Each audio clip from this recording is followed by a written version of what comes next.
இப்போ ஏற்கனவே தரம் சார்ந்த கணக்கில் மாடல் பார்த்தோம். இப்போ 2வது மாடல். இப்போ 50 பேர் கொண்ட வகுப்பு அப்படின்னு கொடுத்துட்டாங்க. அப்போ நமக்கு டோட்டலாக வந்து எவ்வளோ பேர் இருக்காங்க அப்படின்னு அவங்க கொடுத்துட்டாங்க.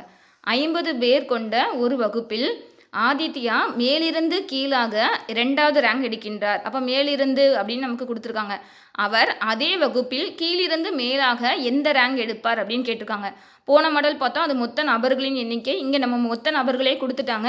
இப்போ ஒரு நபர் வந்து ஒரு இடத்துல இருந்து எவ்வளோ தூரம் இருப்பார் அப்படின்னு கேட்டிருக்காங்க. இந்த சம் வந்து ரொம்ப ஈஸி. எப்படி அப்படின்னா இதுக்கும் ஒரு ஃபார்முலா. ஒரு நபரோட ஏதேனும் ஒரு புறம் இருந்து உள்ள தூரம் அப்படின்னு நமக்கு கேட்டிருந்தாங்க அப்படின்னா நீங்கள் என்ன பண்ணணும் அப்படின்னா மொத்த எண்ணிக்கையிலிருந்து அந்த மறுபுறத்துலேருந்து உள்ள தூரத்தை கழித்து ஆன்சர் வந்து அந்த வர்ற ஆன்சரோட ஒன்றை நீங்கள் வந்து ஆட் பண்ணணும். ஒன்றை வந்து நீங்கள் என்ன பண்ணணும், ஆட் பண்ணணும். அதாவது மொத்த எண்ணிக்கை எவ்வளோ கொடுத்துருக்காங்க, இங்கே 50 கொடுத்துருக்காங்களா.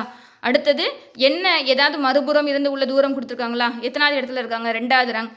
இந்த ரெண்டுத்தையும் நீங்கள் மைனஸ் பண்ணிவிட்டு ஒன்றை மட்டும் நீங்கள் ஆட் பண்ணணும். இப்போ அதே தான் நான் செஞ்சுருக்கேன். மொத்த எண்ணிக்கை வந்து 50ன்னு அர்த்தம். அந்த 2வது மேலிருந்து கீழாகனா அவர் எத்தனாவது ரேங்க் எடுக்கிறாருன்னு கொடுத்துருக்காங்க, 2வது. So 50 minus 2 plus 1. So 50 minus 2 அப்படின்னா 48 ப்ளஸ் 1 அப்படிங்கும்போது 49. இது ஒரு ஃபார்முலா. ஒரு நபரின் ஏதேனும் ஒரு புறம் இருந்து உள்ள தூரம் நமக்கு கேட்டிருந்தாங்க அப்படின்னா நீங்கள் மொத்த எண்ணிக்கையிலிருந்து அந்த மறுபுறத்திலிருந்து உள்ள தூரத்தை மைனஸ் பண்ணி 1 ஆட் பண்ணணும். இது நம்ம அந்த தரம் சார்ந்த கணக்குகளில் பார்த்ததில் 2வது மாடல்.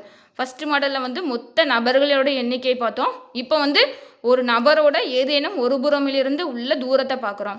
அதுக்கு என்ன பண்ணணும் அப்படின்னா மொத்த எண்ணிக்கையிலிருந்து மறுபுறத்தில் இருந்து உள்ள தூரத்தை மைனஸ் பண்ணி 1 மட்டும் ஆட் பண்ணணும். இந்த சம் பார்த்துக்கோங்க.